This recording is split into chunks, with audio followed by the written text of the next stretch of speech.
আপনারা অবগত আছেন যে অসামরিক প্রশাসনকে সহায়তার অংশ হিসেবে দেশব্যাপী আইনশৃঙ্খলা পরিস্থিতি স্থিতিশীল রাখা, অবৈধ অস্ত্র উদ্ধার, সন্ত্রাস দমন এবং মাদক নির্মূলের লক্ষ্যে বাংলাদেশ সেনাবাহিনী নিয়মিতভাবে অভিযান পরিচালনা করে আসছে। আসন্ন নির্বাচনকে কেন্দ্র করে দেশের সার্বিক আইনশৃঙ্খলা পরিস্থিতি স্থিতিশীল রাখা এবং একটি সুষ্ঠু নির্বাচনী পরিবেশ নিশ্চিত করার লক্ষ্যে ৩৩ পদাতিক ডিভিশনের আওতাধীন কুমিল্লা, ব্রাহ্মণবাড়িয়া, নোয়াখালী, চাঁদপুর, লক্ষ্মীপুর ও ফেনী জেলার সকল স্থানে লুট হওয়া কিংবা অবৈধ অস্ত্র উদ্ধার অভিযান অব্যাহত রয়েছে। ইতোমধ্যে আমরা বিপুল পরিমাণ দেশি বিদেশি অবৈধ অস্ত্র ও গোলাবারুদ উদ্ধার করতে সক্ষম হয়েছি।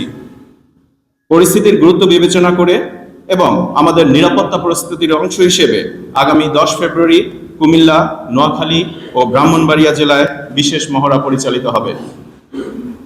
যে কোনো পরিস্থিতিতে বাংলাদেশে একটি অবাধ, সুষ্ঠু ও নিরপেক্ষ নির্বাচনী পরিবেশ বজায় রাখতে আমরা বদ্ধপরিকর।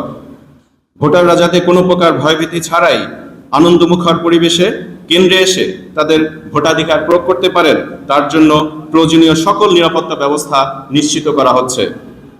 ভোটারদেরকে নির্ভয়ে ভোট কেন্দ্রে আসার জন্য আমরা বিশেষভাবে অনুরোধ জানাচ্ছি এবং উৎসাহিত করছি।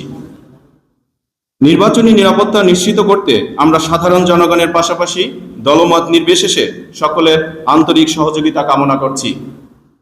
আমরা দেশবাসীকে আশ্বস্ত করতে চাই যে একটি নিরাপদ ও উৎসবমুখর নির্বাচনী পরিবেশ নিশ্চিত করতে বাংলাদেশ সেনাবাহিনীর সকল ইউনিটসমূহ মাঠ পর্যায়ে নিরলসভাবে কাজ করে যাচ্ছে এবং জননিরাপত্তা নিশ্চিতকল্পে সকল আইন প্রয়োগকারী সংস্থাসমূহের সাথে সমন্বিত কার্যক্রম চলমান রেখেছে। আমাদের মূল লক্ষ্য হলো নির্বাচন চলাকালীন সময় কেউ যাতে ভোট প্রদানে বাধা সৃষ্টি বা নির্বাচনকে প্রভাবিত করতে না পারে সেটি নিশ্চিত করা। সামরিক ও অসামরিক প্রশাসনের সম্মিলিত প্রচেষ্টার মাধ্যমে আমরা একটি সুষ্ঠু, নিরাপদ ও উৎসবমুখর পরিবেশ তৈরি করতে সক্ষম হব ইনশাআল্লাহ। এ ব্যাপারে আপনাদের সার্বিক সহযোগিতাও আমাদের একান্ত প্রয়োজন। সবাইকে ধন্যবাদ। আল্লাহ হাফেজ।